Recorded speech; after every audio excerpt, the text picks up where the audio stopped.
Oke, assalamualaikum warahmatullahi wabarakatuh.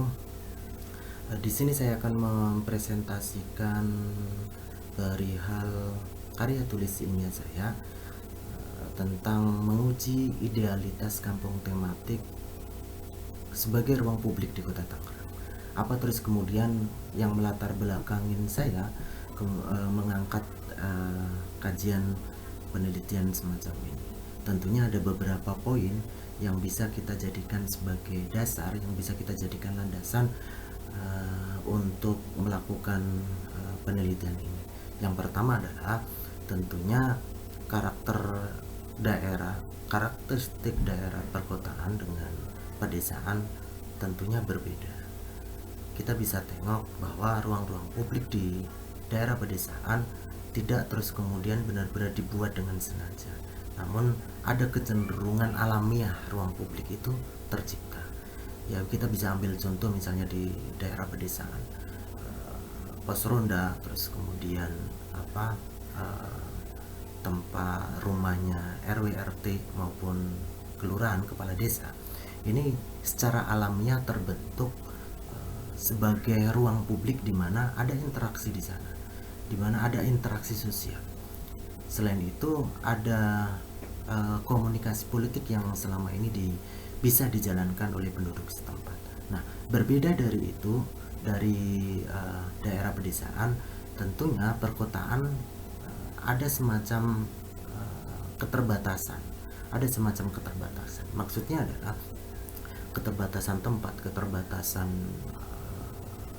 waktu bagi masyarakat perkotaan. Tentunya bagi masyarakatnya tentunya berbeda dengan masyarakat pedesaan, mana masyarakat pedesaan yang hampir mayoritas masyarakat punya banyak waktu gitu ya, punya waktu.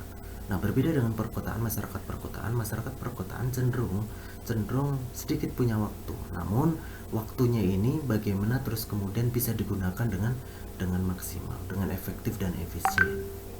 Nah, untuk itu ini menjadi PR menarik, ini menjadi PR besar di mana pemerintah kota harus mampu untuk menjawab keresahan masyarakat di daerah perkotaan. Nah, hal ini sebagai salah satu yang melatar belakangin saya terus kemudian mengangkat objek kajian penelitian ini. Selanjutnya yang melatar belakangin saya menulis adalah ruang publik lebih banyak terbentuk secara alamiah kalau di pedesaan. Ini di awal tadi saya sudah mengatakan bahwa ruang publik di daerah pedesaan lebih terbentuk secara alamiah daripada pengkhususan suatu tempat untuk digunakan menjadi ruang publik.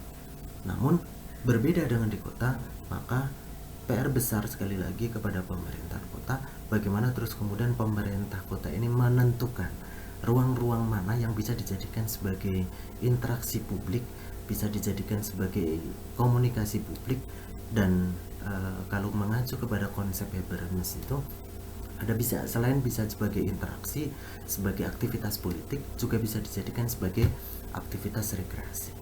Nah, ini menariknya kenapa saya kemudian terus mengangkat kampung tematik ini cukup ideal untuk kemudian dijadikan pemerintah Kota Tangerang sebagai ruang-ruang publik, ruang aktualisasi masyarakat. Selanjutnya yang melatar belakangin penulisan ini adalah di daerah perkotaan produksi ruang sosial atau yang kita kenal dengan ruang publik untuk masyarakat itu menjadi penting karena mengingat kondisi politik dan perhatian akan hak sosial mulai berkurang. Dan hal ini menjadi penting ketika kesibukan masyarakat antara pedesaan dan perkotaan tentunya berbeda. Dan seperti yang saya sampaikan di awal tadi, bahwa karakteristik masyarakat Kota Tangerang bagaimana terus kemudian bisa memanfaatkan waktunya di sela-sela kesibukannya dengan lebih efektif lagi dan lebih bermanfaat. Tentunya dengan itu tadi ada semacam ruang publik yang bisa kita jadikan untuk rekreasi, terus kemudian untuk interaksi sosial dan komunikasi politik.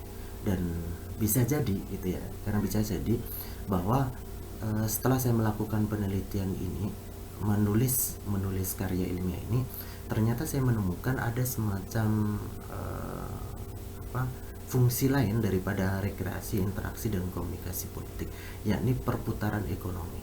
Dan ini menjadi penting karena bisa jadi akan sesuai dengan tema yang diharapkan oleh pemerintah Kota Tangerang itu sendiri. Sebelum saya akan membahas lebih lanjut lagi ke sana lebih lanjut lagi, maka perlu saya akan lebih dulu berbicara tentang bagaimana kemudian konsep ruang publik itu ada. Seperti tokoh Habermas yang kita kenal dengan tokoh sosiologi, Habermas mengatakan ada tiga fungsi utama ruang publik atau ruang atau lahan yang bisa dijadikan sebagai ruang publik.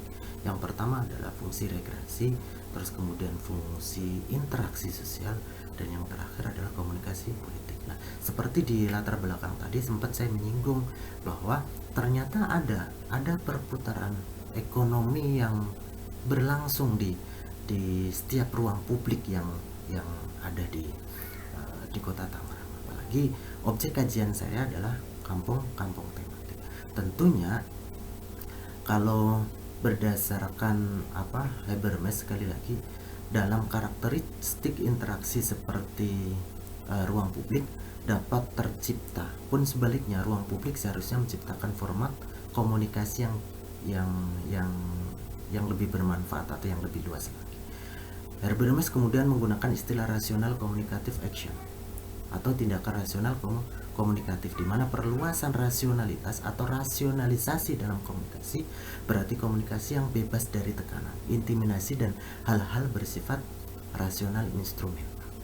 Dan ini ada hubungannya dengan bagaimana kampung-kampung tematik yang lahir di Kota Tangerang. Saya melihatnya kalau kita hubungkan dengan budaya politik Almond dan Verba, tentunya di situ salah satunya adalah budaya politik partisan.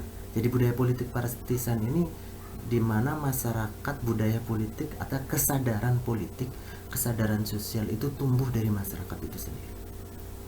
Dan ini penting, ini sangat menguntungkan sekali buat pemerintah Kota Tangerang untuk bisa lebih dikembangkan lagi, untuk bisa lebih disosialkan lagi, untuk bisa terus kemudian digarap dengan sungguh-sungguh agar ruang publik yang saat ini sudah mulai tumbuh melalui kampung tematik, selain taman-taman yang sudah dibuat gitu ya oleh pemerintah Kota Tangerang, tentunya lebih digiatkan lagi untuk sosialisasi dan dukungan dan kesadaran itu tadi yang paling penting.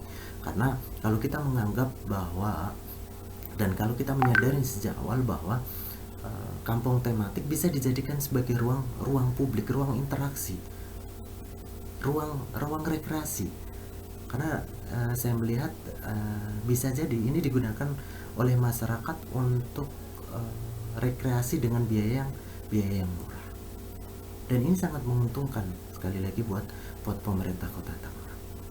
Karena selain 3 fungsi ruang publik yang disampaikan oleh Habermas tadi, tentunya dari hasil observasi dan turun ke lapangan, saya menemukan ternyata ada perputaran ekonomi, baik di masyarakat yang